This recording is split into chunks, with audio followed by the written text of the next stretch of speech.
تو انک لا تسمع الموتى وما انت بمسمع من فی القبور، ہم نے جو عدم سماع پہ پیش کیا تو یہ سب سے پہلے اشاعت التوحید والوں نے پیش نہیں کی، یہ سب سے پہلے حضرت عمر فاروق نے پیش کی، پھر یہ ام المومنین سیدہ عائشہ صدیقہ رضی اللہ تعالی عنہا نے پیش کی۔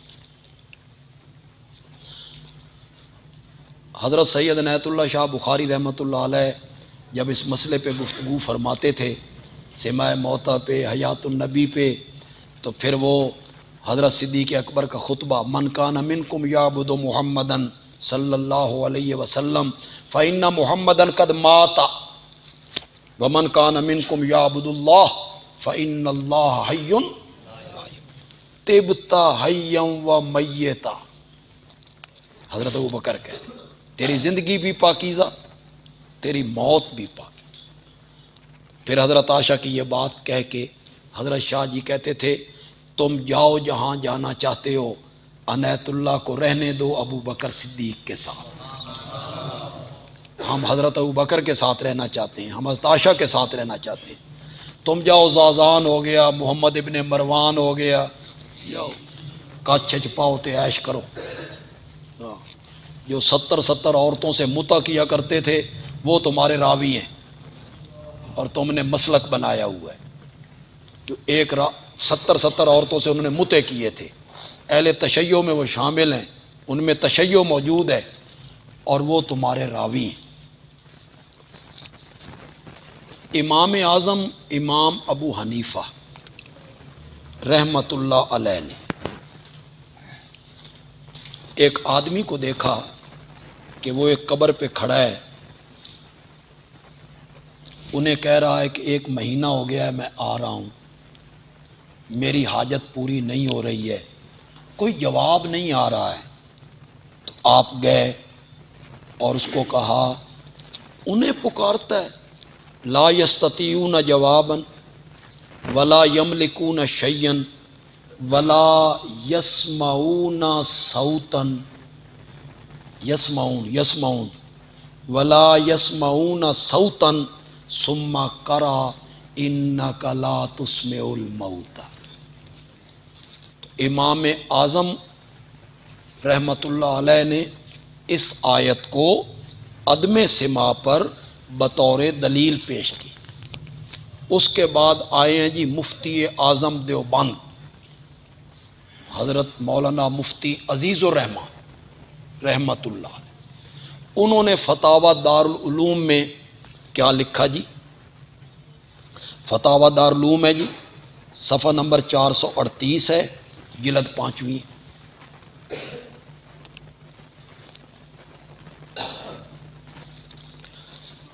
انک لا تسمع الموتى وغیرہ وغیرہ، یعنی وما انت بمسمع من فی القبور، اس کے علاوہ بھی اور آتے ہیں۔ انک لا تسمع الموتى وغیرہ نصوص سے عدم سماع ظاہر ہے۔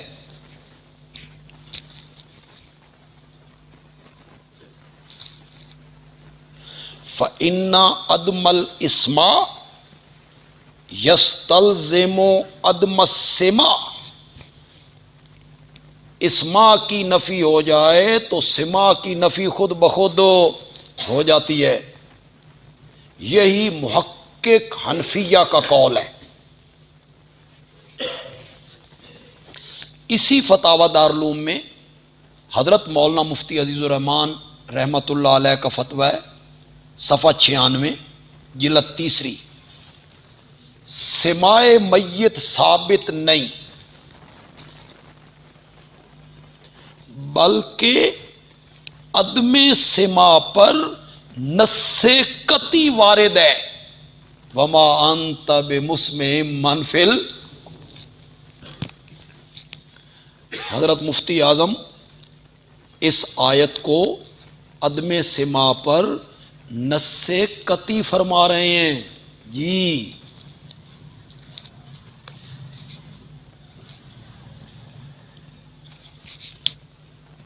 قرآن میں، کتابوں میں کتابوں میں جو سب سے عظیم کتاب ہے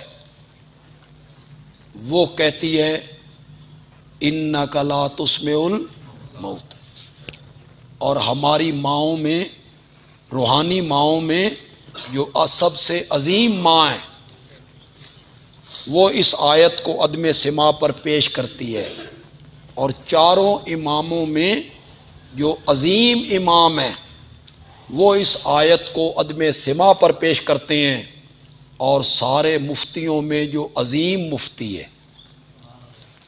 مفتی عزیز الرحمان وہ اس آیت کو نص قطعی قرار دے رہے ہیں عدم سماع پر، کہ یہ آیت عدم سماع پر نص قطعی۔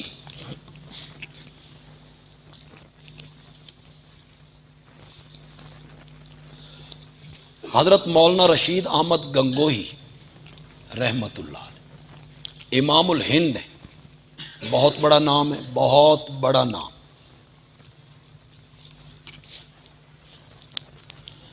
یہ لوگ جو کلیب بدر کے واقعہ کو سماع موتیٰ پر بطور دلیل پیش کرتے ہیں کہ نبی پاک نے ان سے باتیں کی، نام لے لے کے گفتگو کی، تو وہ اس کو دلیل بناتے ہیں، ہمارے سامنے پیش کرتے ہیں کہ مردے سنتے ہیں۔ حضرت گنگوئی نے الکوکب الدری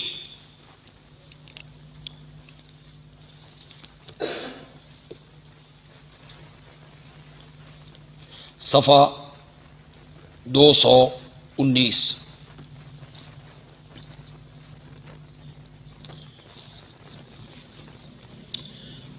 حضرت گنگوئی نے لکھا فسرت ہو بذالک عائشہ، اس آیت کی یا اس واقعہ کی تفصیل اور تفسیر کر دی ہے حضرت عائشہ نے، فلا یکون دلیلا علی السماع، اب یہ واقعہ سماع موتیٰ پر دلیل نہیں بن سکتا، اب یہ واقعہ سماع موتیٰ پر دلیل نہیں بن سکتا۔ کیوں؟ حضرت عائشہ نے اس کی تفصیل کر دی ہے، فالظاہر انکار السماع، واضح اور ظاہر مسلک جو ہے وہ سماع کا انکار ہے، وَهُوَ الْأَصَحُّ عِندَنَا، اور ہمارے نزدیک بھی سب سے صحیح مسلک یہی، کیا؟ انکار سماع۔ یہ کون کہہ رہا؟ حضرت گنگوئی رحمت اللہ علیہ۔ تم تو کہتے ہو بے اشاعت و توحید والوں کے ساتھ کوئی بزرگ ہے ہی نہیں، علماء دیوبند سارے ہمارے ساتھ ہیں، تو حضرت گنگوئی تو کہتے ہیں اس کو بطور دلیل پیش بھی نہیں کیا جا سکتا، اس لیے کہ حضرت عائشہ نے اس کو بیان کر دی ہے، اس کی وضاحت کر دی۔ آگے ذرا دیکھیں، مولانا سرفراز خان صفدر صاحب نے کسی جگہ پہ لکھا سماع موتیٰ میں کہ عدم سماع کا کوئی مسلمان قائل ہی نہیں، 14 صدیوں میں کوئی مسلمان عدم سماع کا قائل ہی نہیں کہ مردے نہیں سنتے۔ پتہ نہیں کس طرح انہوں نے لکھ دیا، کیسے لکھ دیا، کوئی سمجھ نہیں آئی۔ حضرت گنگوئی کیا فرماتے؟ الکوکب الدری یہی صفحہ ہے جی، واستدل المنکرون،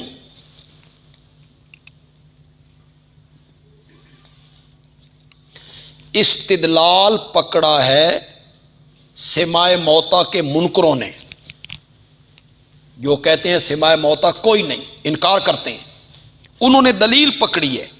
کون سی دلیل؟ اس کو آگے ذکر کرنے لگے ہیں، آگے منکرون کو بیان کرتے ہیں۔ منکرون، وہ منکر کون ہے؟ منہم عائشہ و ابن عباس و منہم الامام، امام اعظم جی، ان منکرین میں کون ہے؟ حضرت عائشہ، ابن عباس، امام اعظم امام ابو حنیفہ۔ کس سے استدلال پکڑا؟ بقولہ تعالی انک لا تسمع الموتى، انہوں نے اس آیت کو بطور دلیل پیش کیا، حضرت عائشہ نے، ابن عباس نے، امام اعظم نے، انہو لما شبہ الکفار بالاموات، جب کفار کو مردوں کے ساتھ تشبیہ دی گئی کہ یہ کافر مردوں کی طرح ہیں، انہو لما شبہ الکفار بالاموات فی عدم السماع، عدم سماع میں تشبیہ دی گئی علماء، تو معلوم ہوا ان الاموات لا يسمعون، معلوم ہوا کہ مردے دنیا والوں کی بات نہیں سنتے، وَإِلَّا لَمْ يَصِحَ التَّشْبِیہ، ورنہ تو یہ تشبیہ صحیح نہیں ہے، تشبیہ غلط ہے۔ پھر یہ کون کہہ رہے ہیں؟ حضرت گنگوہی رحمت اللہ۔ ویسے کسی بزرگ سے کسی مسئلے میں اختلاف کر لینا کوئی بڑی بات نہیں۔ صاحبین نے امام اعظم سے سینکڑوں مسائل میں اختلاف کیا، ہوتا رہتا ہے اختلاف، وہ نبی تو نہیں ہے، لیکن یہ کہنا کہ جو ان کی ایک بات نہ مانے، دو باتیں نہ مانے، وہ دیوبندی نہیں۔ تو پھر آپ حضرت نانوتوی رحمت اللہ علیہ کی آب حیات مانے، وہ تو بانی دارالعلوم دیوبند ہے۔ دیوبند کی بنیاد کس نے رکھی تھی؟ حضرت نانوتوی نے۔ وہ کہتے ہیں میں ایک آن کے لیے بھی نہیں مانتا کہ روح جسم سے نکلی ہو، اندر سمٹ گئی۔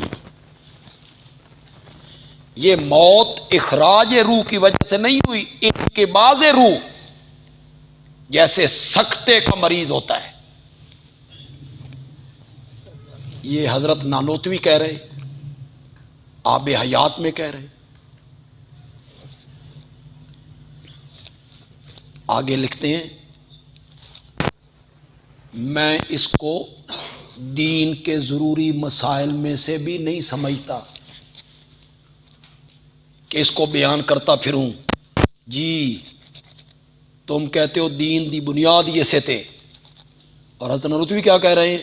میں اس کو ضروریات دین میں سے نہیں سمجھتا کہ لوگوں کو مجبور کرتا رہوں، اور ایسے یاد پڑتا ہے، ایسے یاد پڑتا ہے کہ باب حیات میں اکثر حدیثیں ضعیف ہیں۔ کون کہہ رہا ہے؟ ایسے یاد پڑتا ہے کہ باب حیات میں اکثر حدیثیں ضعیف ہیں، میں انہیں ضروریات دین میں سے نہیں سمجھتا۔ اور لکھتے ہیں، ارواح شہداء و ارواح مومنین را با ابدان ہیج تعلق نیست،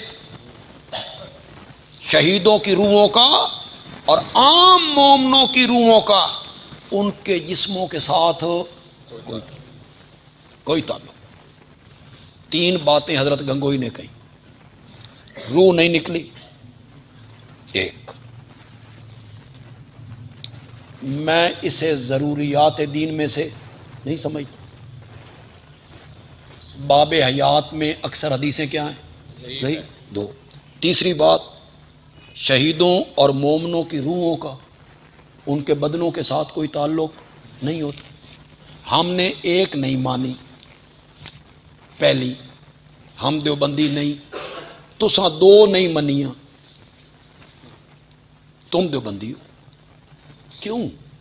ہم نے ایک نہیں مانی پہلی، تو ہم دیوبندیے سے خارج ہو گئے۔ تم نے دو نہیں مانی، دوسری بھی اور تیسری، کہ شہیدوں کی روحوں کا اور مومنوں کی روحوں کا ان کے بدنوں کے ساتھ کوئی تعلق نہیں ہوتا۔ تو تم جو ہو دیوبندی ہو اور ہم دیوبندی نہیں۔ میں نے کہا تھا نا کہ حضرت قاضی شمس الدین رحمت اللہ علیہ فرماتے تھے، بھائی 100 سالہ اجلاس ہوا، ہزاروں علماء اکٹھے ہوئے پوری دنیا سے، افریقہ، امریکہ، انگلینڈ، برطانیہ، سعودیہ، بنگلہ دیش، ہندوستان، پاکستان، برما، جہاں جہاں بھی کوئی پڑھ کے گیا ہوا تھا اور زندہ تھا، سارے اکٹھے، ہزاروں علماء حضرت قاضی شمس الدین رحمت اللہ علیہ کو سٹیج پہ بلا کے پگڑی پہنائی اور باقیوں سے کہا گیا دفتر دے کے لین لا لو تے اپنی اپنی پگڑیاں لے لو. کائی سے فرماتے تساں دیوبندی ہو تے مجھے جو سٹیج پہ بلا کے پگڑی بندھائی گئی ہم دیوبندی نہیں. ویسے دیوبندی کسی مذہب کا نام نہیں، کسی عقیدے کا نام نہیں، یہ صرف نسبت ہے، نسبت. علی گڑھ کے پڑے ہوئے علی کہلاتے، ندوہ کے پڑے ہوئے ندوی کہلاتے، جامع ازہر کے پڑے ہوئے ازہری کہلاتے، مظاہر علوم کے پڑے ہوئے مظاہری کہلاتے. جن کی نسبت دیوبند کی طرف سے ہو گئی، ان مدرسوں میں پڑھا، وہ کیا کہلاتے؟ تم نے اسے مذہب بنا لی کہ کوئی الگ مذہب ہے، الگ کوئی عقیدہ ہے. یہ صرف ایک تعلیم کی نسبت ہے، یہ نہیں ہے بھائی کل جب قیامت قائم ہوگی تو اللہ کہیں گے میں جنت صرف دیوبندیاں واسطے بنائی ہے، دیوبندی الگ ہو جاؤ، تسی جنت جاؤ، باقی سارے جہنم میں ٹر جاؤ. تو یہ سعودی عرب والے اور یہ سارے مومن مسلمان جو ہیں یہ سارے دیوبندی ہیں، انہیں جنت کو نہیں جانا. پھر تم نے اپنی جیب میں مورے رکھی ہوئی ہیں، دیوبندیت کی بھی اہل سنت کی بھی. جس تے مور لاؤ وہ دیوبندی بنے، تے جس تے مور نہ لاؤ دیوبندی نہ. تو حضرت نانوتوی کی باتیں تم نہیں مانتے ہو، حضرت گنگوئی کی باتیں تم نہیں مانتے ہو. کل میں نے پہلے دن حضرت تھانوی کا میں نے پیش کیا، جہاں سماع موتا کے عقیدے سے شرک کے پھیلنے کا خطرہ ہو وہاں انکار سماع کیا ہے؟ واجب ہے. اسے تم نہیں مانتے. آج کل یہ جو تبلیغی جماعت کے احباب ہیں تو انہوں نے یہ سازش کی ہے، سازش. ان میں اپنے بندے داخل کیے کہ تم داخل ہو کے نا اس مسئلے کو ہوا دو، سماع موتا کے مسئلے کو، حیات النبی کے مسئلے کو. تو وہ تبلیغی جماعت والے جگہ جگہ اس مسئلے کو اٹھائے پھرتے ہوتے. یہاں ہمارے سرگودا میں ایک مسجد کے اندر بڑا چکر چلا، جھگڑا، لڑائی، مسجد سیل کروا دی.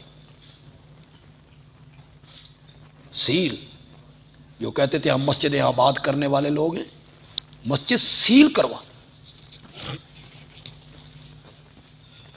مولانا زکریا صاحب نے کتب فضائل پر اشکالات کے جواب جو کتاب لکھی، فضائل اعمال پہ جو اعتراض ہوئے نا اس کے انہوں نے جواب لکھا.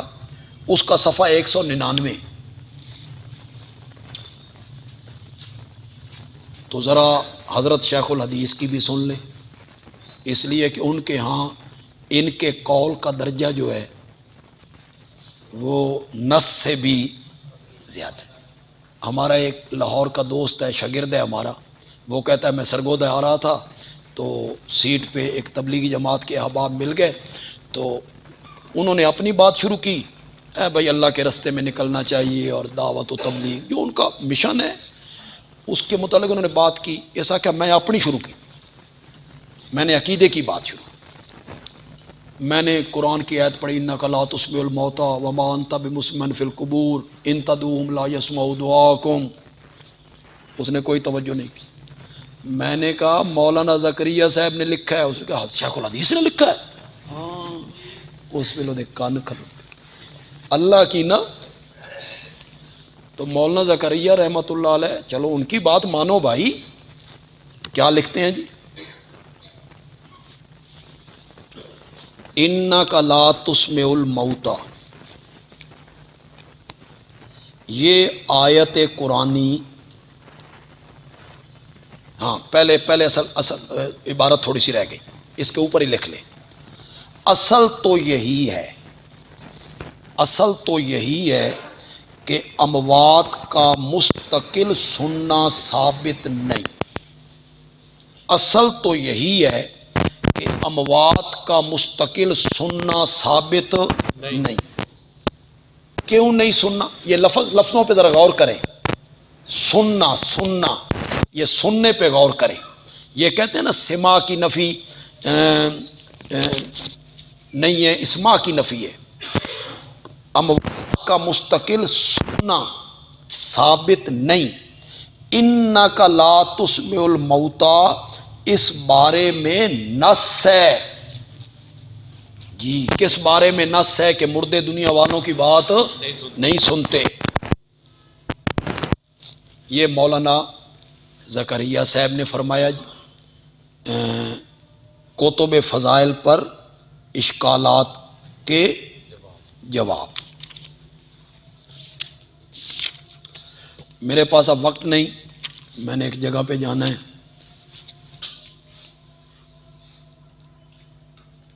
مولانا تقی عثمانی صاحب نے فتاوی عثمانی میں جو صفحہ 67 پہ پہلی جلد میں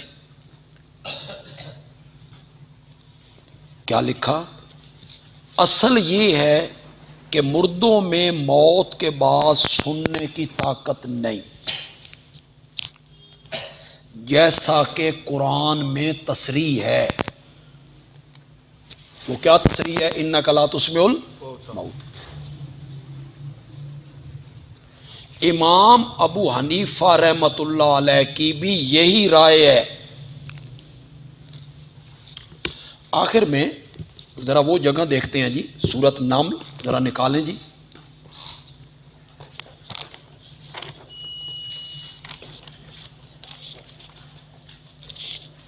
صفحہ نمبر بتائیں جی ذرا مجھے، سورۃ نمل کا